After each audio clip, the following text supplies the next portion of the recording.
descerá sobre eles a glória do Senhor. Serão vestidos de beleza e de esplendor.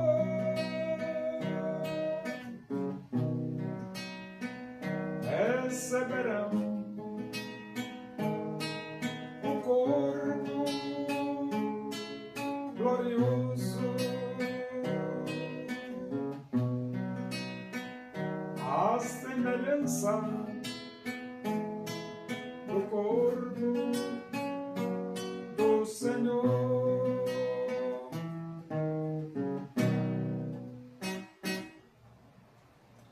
Vamos abrir a Bíblia?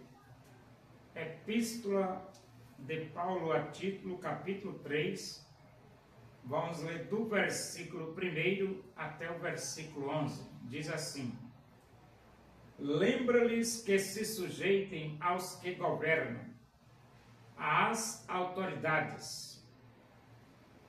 Sejam obedientes, estejam prontos para toda boa obra.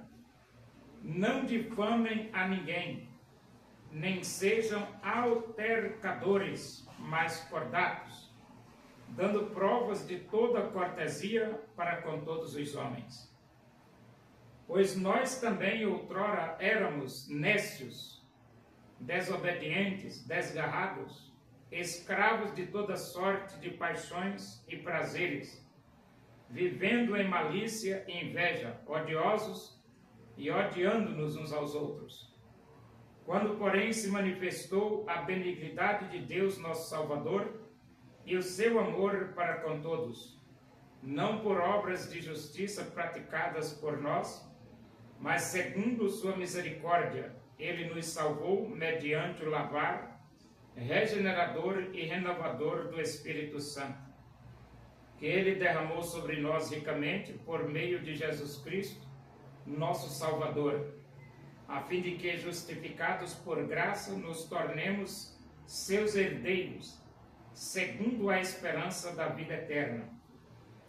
Fiel é esta palavra, e quero que no tocante a estas coisas, faças afirmação confiadamente, para que os que têm crido em Deus sejam solícitos na prática de boas obras. Estas coisas são excelentes e proveitosas aos homens.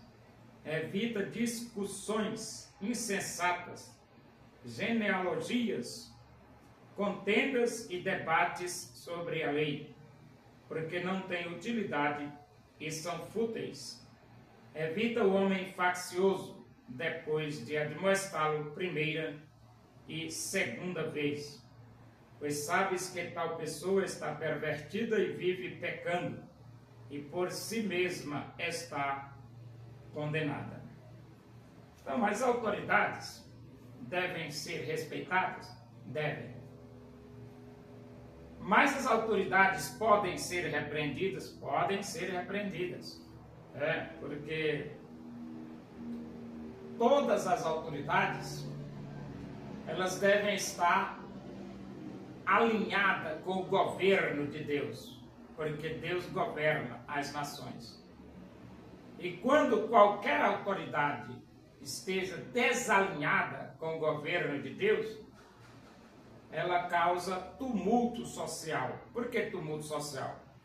Porque o povo tem a responsabilidade de obedecer a Deus.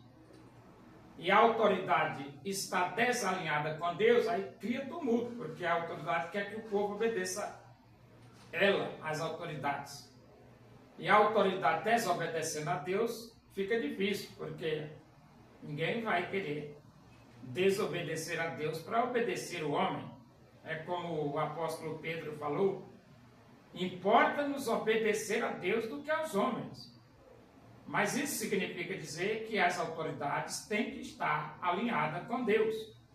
Então, quando apóstolo Paulo recomenda a título dizendo: lembra-lhes que se sujeitem às autoridades.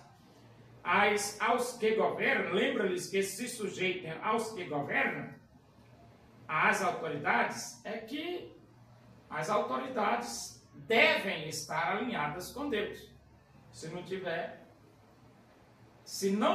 a autoridade não estiver alinhada com Deus, a palavra da Bíblia é essa: importa obedecer a Deus do que aos homens. É essa a palavra da palavra de Deus. Sejam obedientes, estejam prontos para toda boa obra. Então, você tem que estar pronto para boa obra. Vamos supor que a autoridade é ladrona, é ladrão, quer roubar. Você não pode apoiar nenhum ladrão, seja quem for, seja o presidente da República, seja quem for, não interessa. Você não pode apoiar ladrão. Tem que apoiar as coisas boas. Não difamem a ninguém. Difamar é distribuir má fama, né? Nem sejam altercadores, mas cordatos, dando prova de toda cortesia para com todos os homens. Então, o crente deve tratar as pessoas da melhor maneira possível, ser cortês, educado. E ele diz: pois nós também outrora éramos nécios, desobedientes, desgarrados, escravos de toda sorte de paixões e prazeres, vivendo em malícia e inveja, odiosos e odiando-nos uns aos outros. Então, antes de aceitar Cristo, o apóstolo Paulo vivia, né? Ele diz: outrora éramos é no passado, não é mais. Por que éramos? Porque aquele tempo que não era convertido, mas depois que se encontrou com Cristo, Deus transformou a vida. Aí tudo muda, né? Então ele diz: éramos nécios, éramos desobedientes, éramos desgarrados, éramos escravos, éramos escravos de toda sorte de paixões e prazeres, vivíamos em malícia, vivíamos em inveja, odiosos e odiando-nos uns aos outros. Tá uma vida selvagem mesmo, né? Mas Paulo se encontrou com Cristo, a vida dele foi transformada e agora ele recomenda os irmãos a rejeitar esse tipo de comportamento, né? Quando, porém, se manifestou a benignidade de Deus, nosso Salvador, e o seu amor para com todos, não por obras de justiça praticadas por nós, mas segundo a sua misericórdia, ele nos salvou mediante o lavar regenerador e renovador do Espírito Santo. Então, a conversão proporciona ao ser humano isso: lavar, regenerador e renovador do Espírito Santo. Agora, quando ele diz que a benignidade de Deus, nosso Salvador, se manifestou em nosso favor, é a morte de Jesus Cristo. Ele morreu por nós. É a bondade revelada. E ele diz: não por obras de justiça. Não é pelo que você faz. Você é salvo pelo que Jesus Cristo fez. O que foi que ele fez? Ele morreu por nós. Ressuscitou. Então a salvação do homem não é por obras praticadas por ele. Nem obras de justiça, nem boas obras, nem nada. A salvação do homem só é possível porque Jesus morreu e porque Jesus ressuscitou. Então ele diz, ele diz aqui, não por obras de justiça praticadas por nós, mas segundo a sua misericórdia. Então nós temos a oportunidade de vida eterna porque Deus é misericordioso. E ele mostrou isso claramente quando Jesus morreu, quando Jesus ressuscitou. E ele diz aqui, que ele derramou sobre nós ricamente por meio de Jesus Cristo, nosso Salvador. Então, essa compaixão, essa misericórdia, ele demonstrou na morte de Jesus. A fim de que, justificados por graça, nos tornemos seus herdeiros, segundo a esperança da vida eterna. Por que justificado por graça? Porque somente a graça de Deus nos dá essa possibilidade de vida eterna, nada mais. Ninguém consegue comprar a salvação, nem comprar com dinheiro, nem comprar com justiça própria, nem comprar com comportamento, nem comprar dando esmola, fazendo boas obras. Você não tem como nem comprar obedecendo os 603 mandamentos da lei de Moisés. Você não tem como comprar a salvação. A salvação é gratuita. Você apenas crê em Jesus e você recebe gratuitamente a vida eterna através de Cristo Jesus. E ele diz aqui, fiel é essa palavra e quero que no tocante a estas coisas, faças a afirmação confiadamente para que os que têm crido em Deus sejam solícitos na prática de boas obras. Então, você aceitou Jesus? Aceitei. Pois é. Então, pratique boas obras. Estas coisas são excelentes e proveitosas aos homens. Então, praticar boas obras é excelente e é proveitoso aos homens, né? Evita discussões insensatas, genealogias, contendas e debates sobre a lei. Então, Paulo pede para Tito evitar discussões insensatas. Evitar isso, que não vai ajudar em nada, né? Evitar genealogias, discutir genealogia também não vai levar a nada.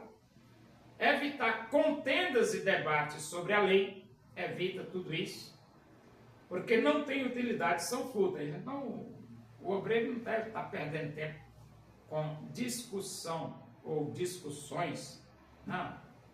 O obreiro tem muitas coisas boas para gastar o seu tempo, instruindo, educando, ajudando, levando vida aos pés de Jesus.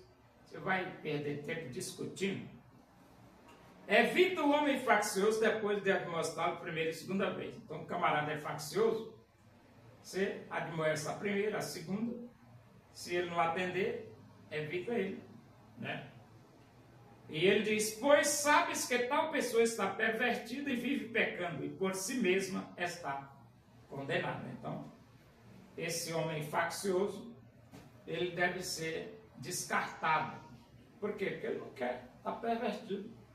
Não quer nada com a vida, né? Então, você não vai ficar perder tempo com quem não quer nada com nada, né?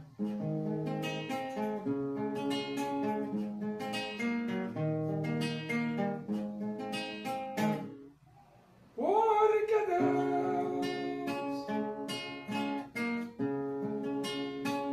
amou o mundo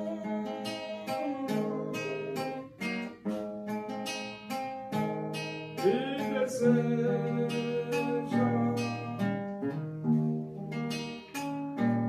de salvar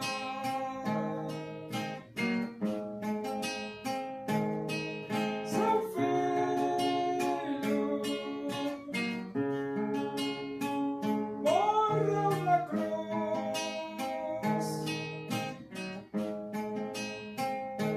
simplesmente